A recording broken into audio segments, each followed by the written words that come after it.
Ask and it shall be given you. Seek and ye shall find. Knock and it shall be opened unto you. For everyone that asketh receiveth, and he that seeketh findeth, and to him that knocketh it shall be opened. That sounded pretty optimistic again. But again, I think it's a description of the structure of existential reality. And by which I mean, when I'm in my clinical practice and I observe, and this is also the case with my students, is let's say, people's lives aren't what they would like them to be. And so then you ask, why? Well, forget about tragedy and catastrophe, because that's self-evident, and we're not going to discuss that. Although the degree to which you bring about your own tragedy is always indeterminate. But I would never say that every terrible thing that is visited on a person is something they deserved. I think that that's a very dangerous presupposition, especially because everyone gets sick and everyone dies.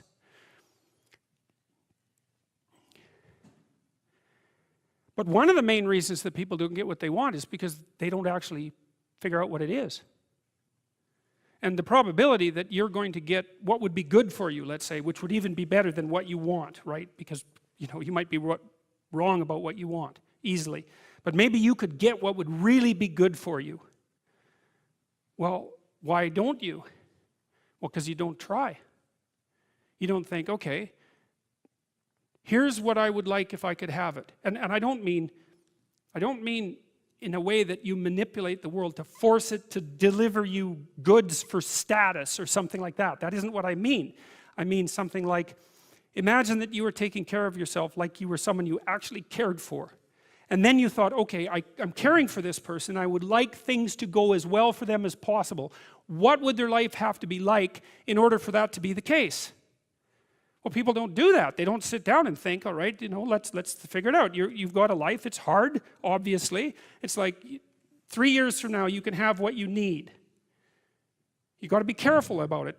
You can't have everything.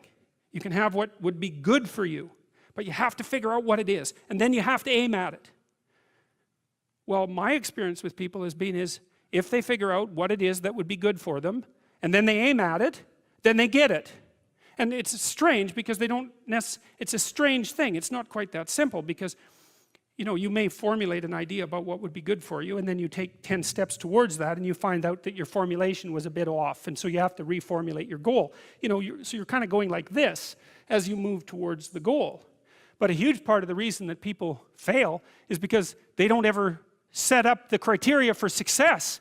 And so, since success is a very narrow line and very unlikely, the probability that you're going to stumble on it randomly is 0.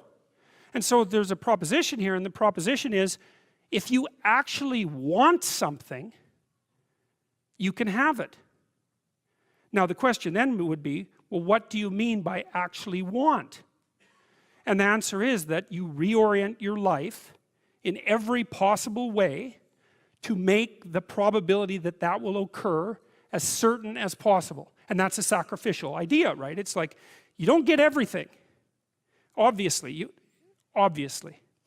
But maybe you can have what you need. And maybe all you have to do to get it is ask. But asking isn't a whim or today's wish. It's like, you have to be deadly serious about it. You have to think, okay, like, I'm taking stock of myself. And if I was going to live properly in the world, and I was going to set myself up such that being would justify itself in my estimation, and I don't mean as a harsh judge, exactly what is it that I would aim at? Well, one of the things I've found is that, in test of this theory, let's say, you could try this. This is a form of prayer, knocking. Sit on your bed one day and ask yourself, what remarkably stupid things am I doing on a regular basis to absolutely screw up my life? And if you actually ask that question, but you have to want to know the answer, right? Because that's actually what asking the question means. It doesn't mean just mouthing the words. It means you have to decide that you want to know. You'll figure that's out so fast it'll make your hair curl. It's as if Jung thought about this. He thought that people had 2 poles of consciousness, and one was the individual consciousness that we each identify with, and the other was something he called the self, and the self is the You might think about it as the divine within. That's close enough approximation. It's the universal part of your consciousness. It's your conscience. That's another way of thinking about it. Whatever your conscience is. But it's something that you can consult. It's like the Socratic daemon. Socrates said that the thing that made him different than everyone else in Greece was that he consulted his daemon, his genius. He asked himself how it was that he should conduct himself in the world, and then he did that, whatever it was.